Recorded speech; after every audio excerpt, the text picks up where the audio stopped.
La Bible dit que l'homme ne vivra pas seulement de pain, mais de toute parole qui sort de la bouche de Dieu. L'homme ne vivra pas seulement du pain, frères et sœurs, mais de toute parole qui sort de la bouche du Seigneur. La parole de Dieu est ce qui nourrit l'âme de l'homme. Bonjour maman. La parole de Dieu est ce qui nourrit nos âmes. Nous avons besoin de Christ. Nous avons besoin de Jésus. Ton cœur a besoin du Seigneur. Ton cœur a besoin de Jésus.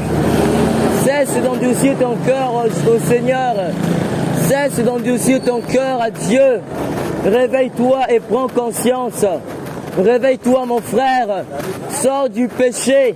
Prends conscience. Bonjour maman.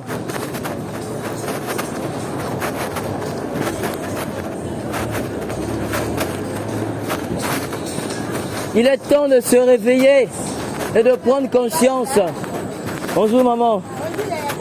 Ça va très bien et vous?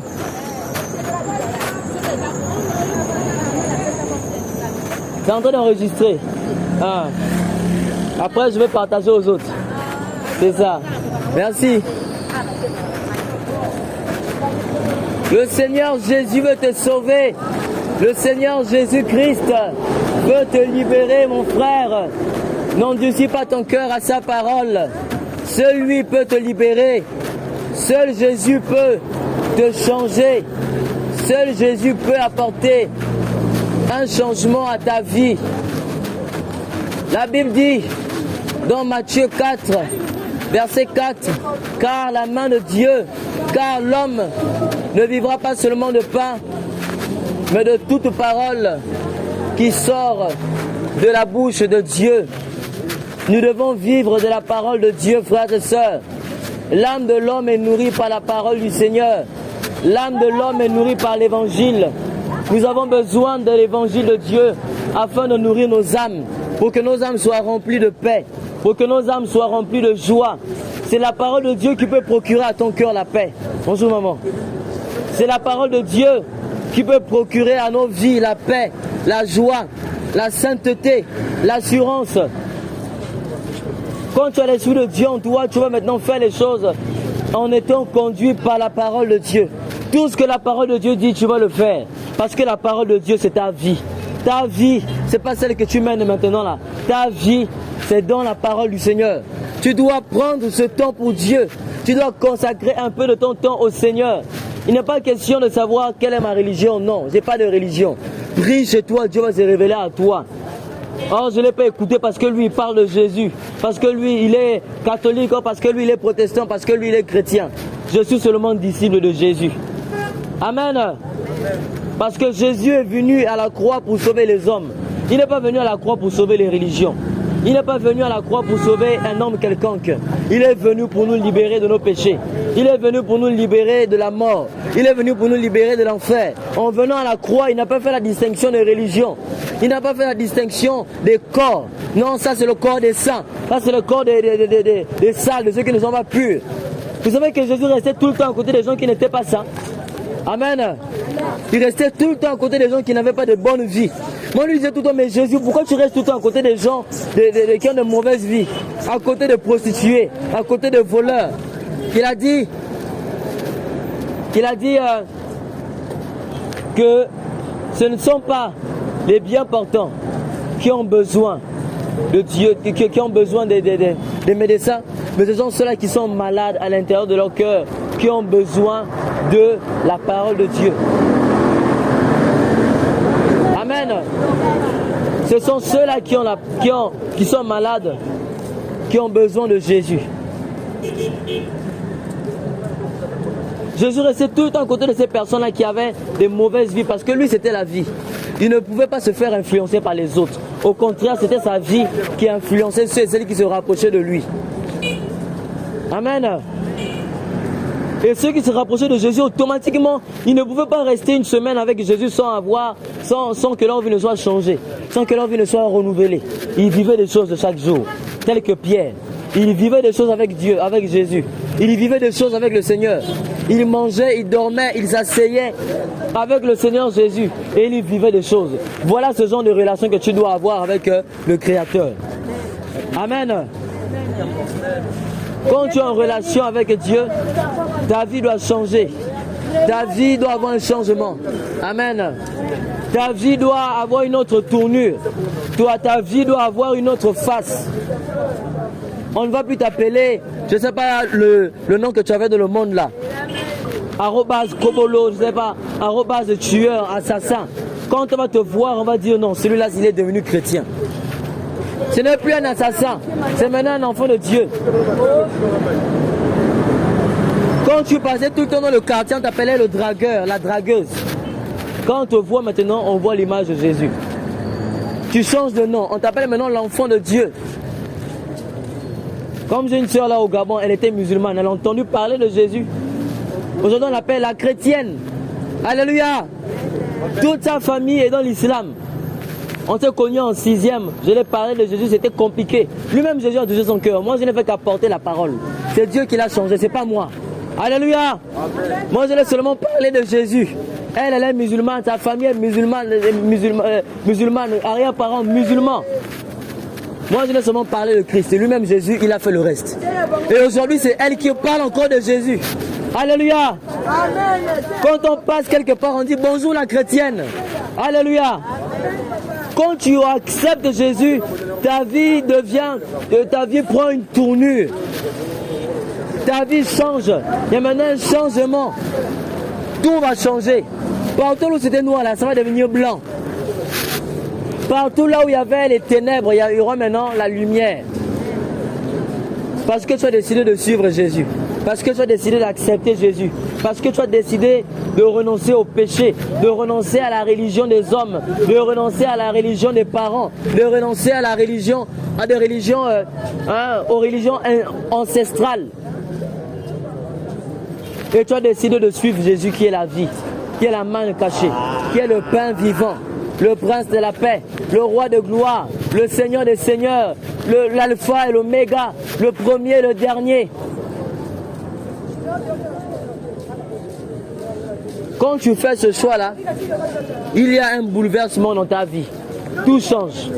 Ta manière de parler, ta manière de vivre, ta manière de te comporter, ta manière d'agir, ta manière de faire les choses. Tout va changer parce que tu as accepté Jésus. Amen. Tout va changer parce que tu as décidé de suivre le Seigneur. Tu ne porteras plus le même nom. Les démons ne vont même plus te reconnaître. Ces démons qui venaient tout le temps s'amuser dans ta vie là. Ils venaient danser sur ta maison, sur ton toit, dans ta vie, tout ça là. Tout ça c'est fini maintenant. Tu as maintenant le nom de Jésus. Au nom de Jésus-Christ, les démons ne pourront plus t'approcher. Parce que tu as choisi la bonne part. Tu as choisi la bonne part, c'est de suivre Jésus. Tu as choisi la bonne part, c'est d'être dans le camp de Dieu. C'est d'être dans le camp de Yoshua Mashiach. Amen. Tu as fait la bonne part, c'est d'être dans le camp de Dieu. Ne laisse pas cette part-là. À l'instant où tu as accepté Jésus, ne regarde plus ni à gauche ni à droite. Fonce seulement tout droit. Amen. Ne regarde plus ni à gauche, ni à droite, ni derrière. Le ciel c'est devant, c'est pas derrière. Jésus est devant, il n'est pas derrière. Donc continue à prier, continue à garder la foi, continue à chercher le Seigneur, continue à prier dans ta maison. Et Dieu va te parler. Amen. Ce que Jean, ce que Pierre ont vécu avec le Seigneur, toi aussi tu peux le vivre. C'est pas impossible. Dieu peut te parler comme il a parlé à Paul sur le chemin de Damas. Il est venu se révéler à Paul, il a dit Paul. Paul a vu une grande lumière qui s'est révélée à lui. Paul était tombé, il se relève, il dit mais qui êtes-vous Seigneur? Il dit je suis Jésus que tu persécutes. Amen. Dieu peut te révéler à toi comme il s'est révélé à Paul. Dieu peut se révéler à toi comme il s'était montré à Jean, Pierre, Jean et Jacques lorsqu'ils étaient dans la montagne pendant la transfiguration. Jésus il avait revêtu des habits blancs. La Bible nous dit que ces habits étaient devenus de plus en plus blancs. Il était avec Moïse et Élie. Quand Pierre a vu ça, il a dit, Seigneur, mais construisons 3 tentes. Un pour toi, un pour Moïse et un pour Élie. Alléluia! Tu peux voir la transfiguration de Jésus, la transfiguration de Dieu, si seulement tu pries, si seulement tu consacres du temps à Dieu, si seulement tu consacres ta vie à Jésus, si seulement tu consacres ta vie au Seigneur, tu vivras les choses que les apôtres de Dieu ont vécues. Quand Pierre marchait, rien que par son ombre, les malades étaient guéris. Pierre n'avait plus besoin de parler. Quand un malade est là, il a un pied coupé. Il suffit seulement que l'ombre de Pierre passe. L'ombre de Pierre ne priait pas. L'ombre de Pierre ne jeûnait pas. Mais à cause du parfum de Jésus, à cause de la vie de Jésus, quand Pierre passait quelque part là, les malades étaient guéris. On reconnaissait Jésus dans Pierre. Lorsque Paul passait quelque part, frères et sœurs, on ne disait pas, ah, Paul ne prêchait pas parfois. Bonjour mon frère, ça va bien? Je suis content de vous voir. Là vous revenez de l'école là. Vous avez fini? Ok, c'est bon. Mercredi on va se voir au portail. Vous serez là, non? D'accord. Amen. Lorsque Paul passait, il passait avec Silas. Il y avait une fille qui était animée d'un esprit de python. Paul ne prêchait pas, il ne faisait que passer. Il passe seulement, il marche. Il marche. Il causait certainement avec Silas. Ah, Silas, tu vois comme ça, comme ça, comme ça. Et cette femme-là, avec l'esprit, lorsqu'elle voyait Paul passer avec Silas, elle disait, ces serviteurs sont les serviteurs du Dieu vivant. Ces hommes sont les serviteurs du Dieu vivant. Amen. Paul ne faisait que passer seulement. Il faisait que passer. En reconnaissant en lui la vie de Dieu. En reconnaissant en lui le parfum de Dieu. Amen. Quand Paul marchait là, quand il priait pour le malade, quand il transpirait des fois, on prenait des mouchoirs, on applique sur son corps, on applique sur le malade, le malade était guéri. Ça, c'est la vie de Dieu. Ça, c'est la vie de Jésus, frères et sœurs.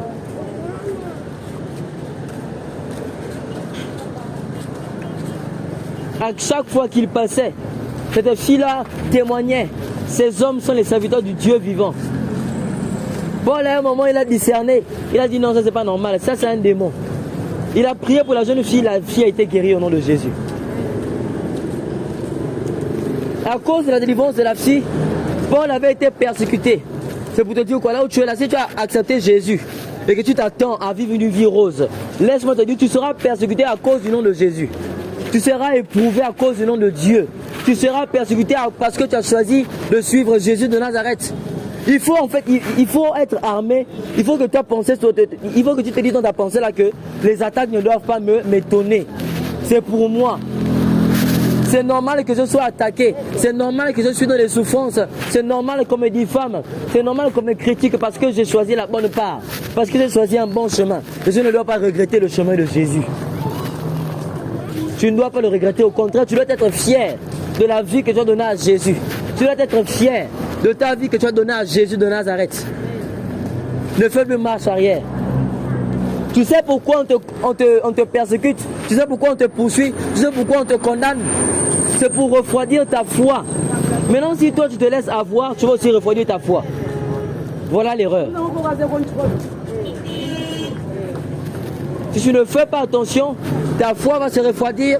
Tu vas arrêter de prier. Tu vas arrêter de lire la Bible. Tu vas arrêter de chercher Dieu parce qu'on a dit comme ça sur toi. Parce qu'on a dit comme ci sur toi.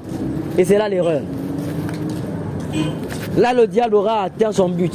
Là, le diable aura atteint son objectif. C'était de détruire ta foi. Or, les épreuves, là, ça vient pour te réveiller. Quand tu vois, on vient t'attaquer comme ça, là, toi, réveille-toi, tu pries. Ton arme, c'est quoi? C'est seulement la prière. Ne leur envoie pas le feu, non. Toi, prie même pour ces personnes-là qui te persécutent. Prie pour eux, Dieu. Révèle-toi aussi à eux. Croise-les comme tu as croisé Paul sur le chemin de Damas. Cette personne-là qui te persécute, qui peut parler de toi partout là. Prends le nom de la personne, présente cette personne à Dieu. Présente cette personne à Jésus. Jésus, voilà cette personne. Amen. Jésus, voilà cette personne. Je te la présente. Change son cœur. Que cette personne puisse t'aimer. Que cette personne puisse faire ta volonté. Que cette personne puisse obéir à ta parole. C'est ça un enfant de Dieu. Un enfant de Dieu, c'est comme quelqu'un qui a le cœur d'un père. Un enfant de Dieu, c'est quelqu'un qui soupire auprès des autres. Un enfant de Dieu, c'est quelqu'un qui soupire pour les autres. Il est là, il prie, il intercède. Il n'est pas là à se fâcher contre les autres parce que l'autre te persécute, parce que l'autre le condamne. Non, prie pour cette personne qui te condamne. Voilà les fruits qui prouvent que tu es réellement enfant de Dieu. C'est l'amour de Dieu qui est en toi. Une fois les disciples voulaient passer dans un carrefour. Amen. Ils voulaient passer dans une ville. Et dans cette ville, on avait refusé qu'ils puissent passer par là. Les disciples s'étaient fâchés. Ils ont dit, Dieu, Jésus, permets-tu que l'on commande au ciel de descendre, ou plutôt au feu du ciel de descendre et les consumer? Jésus a dit, vous ne savez pas de quel esprit vous êtes animés. Le Fils de l'homme n'est pas venu pour perdre les âmes, mais il est venu pour les sauver. Jésus n'est pas venu non seulement pour brûler les âmes, il est venu pour sauver les âmes. Il est venu pour apporter aux âmes la paix, le salut, la vie, la joie, la délivrance. Amen. Il est venu apporter la paix aux âmes perdues. Il n'est pas venu pour les détruire. Toi qui te dis être enfant de Dieu, tu es sûr que Dieu veut détruire cette âme-là que tu es en train de lancer le feu? Tu es sûr que Dieu veut détruire ce sorcier-là? Est-ce que ce sorcier-là aussi n'a pas besoin de Jésus? Amen. Hein? Est-ce que cette personne qui te condamne n'a pas besoin de Dieu? Elle a besoin de Dieu. Vrai ou faux? Elle a besoin de Jésus, elle aussi. Ce n'est pas un animal. C'est une âme comme toi et moi qui a besoin de Jésus. C'est une âme comme toi et moi qui a besoin de la parole de Dieu, qui a besoin de l'évangile. C'est une âme comme toi et moi qui a aussi droit à l'évangile de la parole de Dieu, à la bonne nouvelle. Nous devons ressembler à Jésus qui est notre Père, qui est notre Seigneur. Nous devons lui ressembler. Nous devons être comme lui. Nous devons faire ce que nous demandons de faire, frères et sœurs. Nous devons aimer les sorciers comme Christ nous a aimés. Nous devons aimer ceux qui nous diffament, ceux qui nous condamnent comme Jésus nous a aimés. Amen. Nous devons aimer notre prochain. Ton prochain, c'est le sorcier. Ton prochain, c'est l'étranger. Ton prochain, c'est le malade mental que tu vas souvent passer ici là. Ton prochain, c'est tout être humain, qu'il soit noir, blanc, jaune, marron, chocolat. Amen. Qu'il soit Téké, Larry, c'est ton prochain. Tu dois l'aimer comme il est, malgré son ethnie, malgré sa peau, malgré sa couleur, malgré son état, malgré son genre. Tu dois l'aimer parce que c'est une âme, c'est un être humain comme toi. Alléluia. La Bible dit, si vous aimez seulement les gens qui sont comme vous, quelle chose d'extraordinaire faites-vous? Parce que même les pharisiens et les publicains en font de même. Tu ne fais rien d'extraordinaire. Tu aimes seulement ceux qui t'aiment. Tu dis seulement bonjour à ceux qui te disent bonjour. Tu ne fais rien d'extraordinaire. Or, l'amour de Dieu, c'est un amour qui est sans limite. Ça touche tout le monde. Ça touche tout. L'amour de Dieu est sans limite et sans condition. Alors que l'amour des hommes est limité. Alléluia. Que ceux qu'on oreilles pour entendre, qu'ils entendent ce qu'est le Seigneur de Dieu dit aux églises. Soyez bénis au nom de Jésus de Nazareth. Bonne journée. Amen.